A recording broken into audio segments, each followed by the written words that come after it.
Hi, Novella Petronella. Hope everyone's doing well. Hope you're having a great everything. Hope you're having a great life. Whatever you're having, hope it's great. There's so much happening. It's really hard to keep up with it all. But you've probably seen they have phones now that are pretty quickly coming out with crypto wallets. That is huge in itself. Facebook, I heard, is launching a digital coin soon, maybe.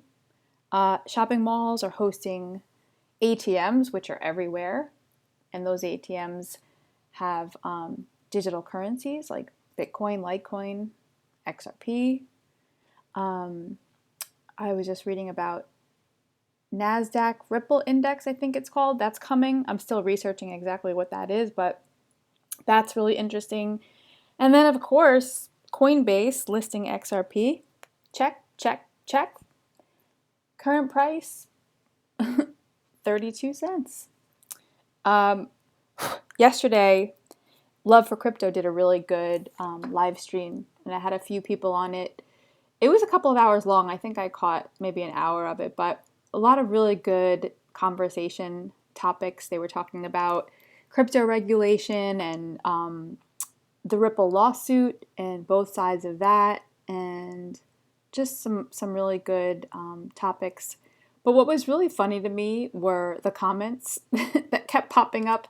People in the live streams usually have like the cycle of the same questions keep popping up. So everybody wanted to know about XRP price predictions.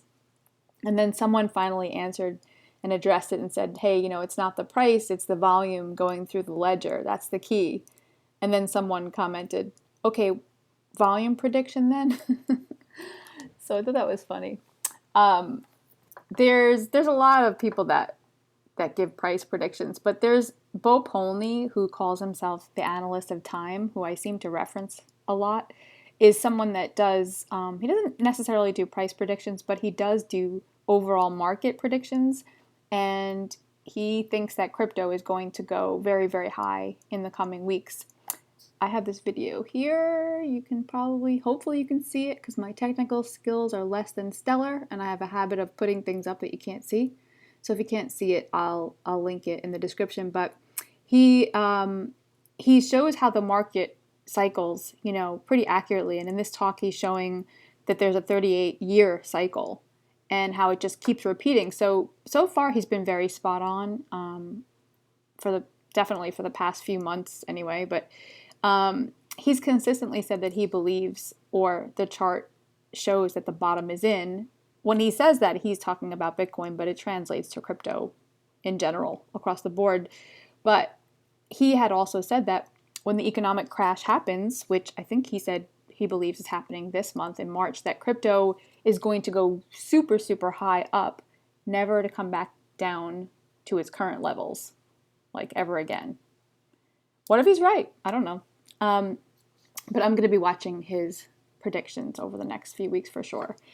But, even if the price doesn't go up as a result of any or all of these like repeated, hammering, consistent reminders of this digital gold that we hold, I think the psychological sentiment should not be discounted either.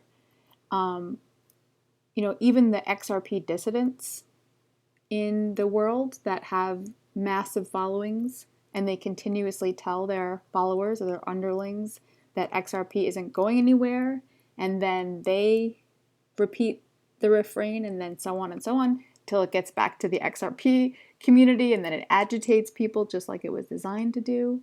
Even then, you can see that there are some chinks in the armor. And these titans, if you want to refer to them as that, might find themselves with some turncoats on their hands. I learned about turncoats back in school. Something about wartime, something turncoats. Pretty impressive. Meanwhile, it appears that the market is still being suppressed. Suppressive. Maybe until regulations. I don't know. But when? Some people think that Coinbase was definitely a step in the right direction, I guess, or like a strong indicator that this would point toward at least a coming answer to that. Like discussions about, at least there were discussions being had about decisions, regulations. I don't know. You've probably seen, I think it was a few months ago, there was a former long term, I think it was like an 8-year SEC employee who said that XRP was definitely a currency, not a security, and that it could stand on its own, even if Ripple went away. But it's still not technically the law just because he said it. For some reason, I thought that it was supposed to be determined last month, that there was some kind of like absolute deadline for a decision, but I guess not. So Coinbase, although many people now dislike it very much, I guess, is very user friendly, and I definitely appreciated having it when I just got started because it's so easy to use. But the other day I was panicking because I was thinking, I don't know what to do with the whole tax thing and crypto and like anything I bought last year. How does that get worked out? But luckily I got a letter from Coinbase yesterday saying something along the lines of like, don't worry, you can just sit this one out because the IRS probably doesn't care about your crypto because you did so badly and and you lost money on it in 2018 because you were so new and the market has been so low. So don't worry about it. I'm pretty much paraphrasing, but so I went to Coinbase to see if they had any tax tools, and it is really super easy if you're interested to download your entire 2018 or ever your tax crypto activity, as depressing as it might be to look at it, or maybe that's just me, but it turns itself into a sharp looking Excel doc that you can like download and then you give it to your tax person. Personally, I don't like Excel because I think it was designed for technical wizards who went to technical wizard school, but I sometimes make exceptions, like in this case. So just go to Coinbase if you need it and look for the tax button and then go to tools and then you click tax center. And then there's like two choices. I think one of them is transaction history. And it says, where is it? It says, this report details all buys, sells, sends, and receives of all currencies associated with your Coinbase account. You and your tax professional can use this document to calculate your portfolio's performance. How great is that? Also, I don't know the answer to this yet, so if you do know, let me know. If you have a Visa card or a Spend or like a WireX or something, do you just load XRP onto it? Is that how it works? Or does it pull from your Ledger, Nano, or like an exchange address or something? The reason I'm asking is because I was wondering if this would circumvent you needing to claim it on your taxes at the end of the year if you're just solely using a card, because technically it's not taxable, I don't think, unless you move it out of the exchanges and onto like your, I don't know, like Coinbase or your bank account, whatever. So let me know if anybody knows that. And just when you're finding, if you're looking for a new tax person or someone like a financial advisor, it might be wise to find someone who knows about cryptocurrency. My tax person does not know anything about cryptocurrency except that I talk about it and he says no. But I'm moving across the country in a month from now, so I won't feel bad breaking up with him next month when I leave. He keeps saying, don't worry, we can do it by phone. I'm like, no, we won't. When I leave, I'm gone. So goodbye. I'm moving to Florida to be closer to my family in New York. If New York was warmer, I'd move there, but it's not. So people that I know on the East Coast, every year, without fail, from December to February, they love to send me pictures of like East Coast snow and ice and what it's doing to their cars and their homes and their lives and their soul and the devastation that it's causing. Like as if I've never seen snow or ice. I'm like, hey, I know what that looks like. And then they'll send me snapshots of what the weather is, like 23 degrees. I'm like, okay, feel bad for you. Bye. But there's a saying, it's something like most people don't mind suffering as long as other people know about it. And I think that's applicable here. Then I have my girlfriend had recently suggested that I move to Florida with her. Um, it was her idea, which I thought was a great idea. And then I got a place and then she backed out. So, yeah, so I don't know anyone in the area that I'm now moving to. It should be interesting. I hope it's not the worst decision of my life, but I guess we're going to find out. I'm driving cross country with my dog Abby, and we're going to take an entire month to get to Florida. And we're going to stop at a few states because that's a lot of driving and I don't like driving. So I think it's like California, Arizona, New Mexico, Texas, Alabama, Florida, I think. And then for 3 weeks, I'll be somewhere in the middle of Texas. Uh, I think my greatest nightmare is that I'll be on the road driving for hours and hours, like with no contact with the outside world, and suddenly XRP will do something dramatic, like spike really high, and I'll just have no idea. I'll just be talking to my dog, like, hey, you okay back there? Do you want a cookie? So if anything happens in April, please ping me or email me or something. Please. But moving, I think, is good, and I think movement in your life is good. My friends asked me if I wanted a goodbye party. No, I don't. I said, don't even try it. I don't want any sneak attacks. Just let me get the hell out of here, okay? If it was up to me, I would just leave without even saying goodbye. I would probably just text everybody and say, hey, that's it. Bye-bye. But nobody appreciated that idea. They were like, it's for us. This is for us. I'm like, okay, well, we'll work it out. But that's happening. I'm leaving. Don't ask me what I'm doing because I really don't know. I just made the decision and I'm like, well, now or never. So I'm getting rid of 99.9% of my stuff and then we're leaving. What I do know is that you only live once, at least in the body that you're cruising around in right now. So if you're gonna do something, you're gonna move and do it, right? Just whatever it is, do it. Do it now. Um, Actually, one of my friends around here, she has this really beautiful service dog named Tula, and I feel like we're soulmates. I saw her the other night and I just started crying. Not that I won't miss her mom, but I'll miss her like a lot. She looks into your soul like when she looks at you. I think she's part human, but she will never get to have a play date with my dog, Abby, which I was really hoping for. So sorry, Tula. One of my friends kept texting me saying, oh, you're so lucky. I really want to leave California too.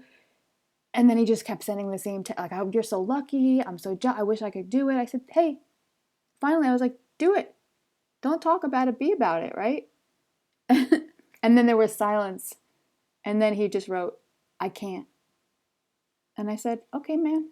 But what I was thinking was, hey, here's the thing. You and your wife, you already hate each other, right? So there's that. And your kids are old enough not to hate you despite any decisions that you make. So what exactly do you have to lose at this point?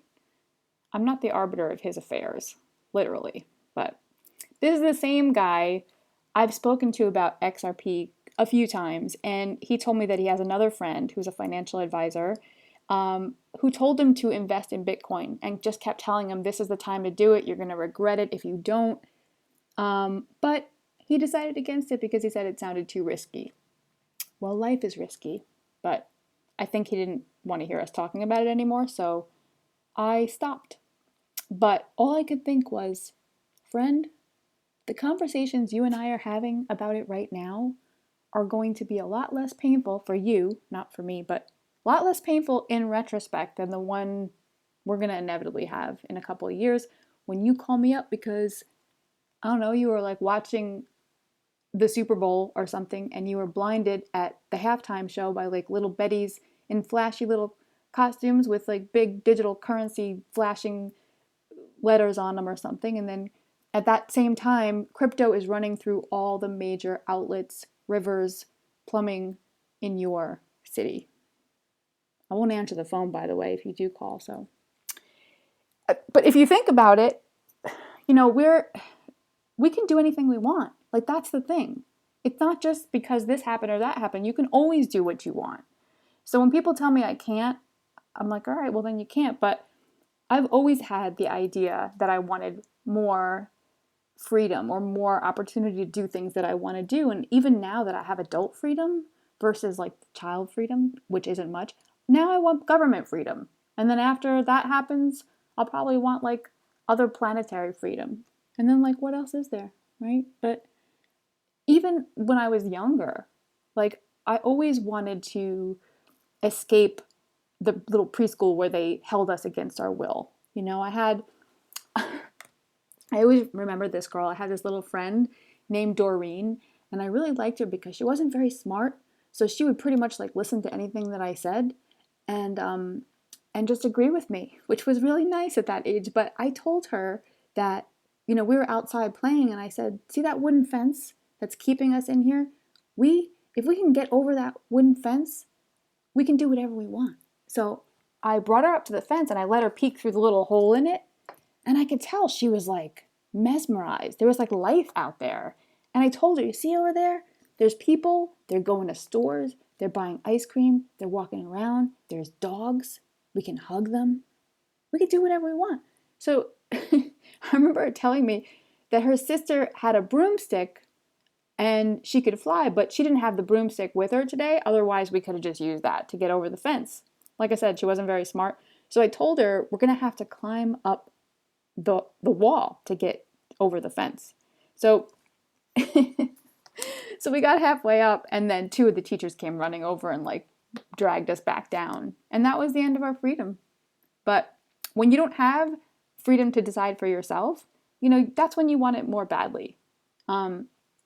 So after that, when I got old enough to, you know, drink and drive, not together, but to do that, I actually went around to some of my friends like, "Do you ever think about the fact that like we're free? Can you believe this? Like we're super free.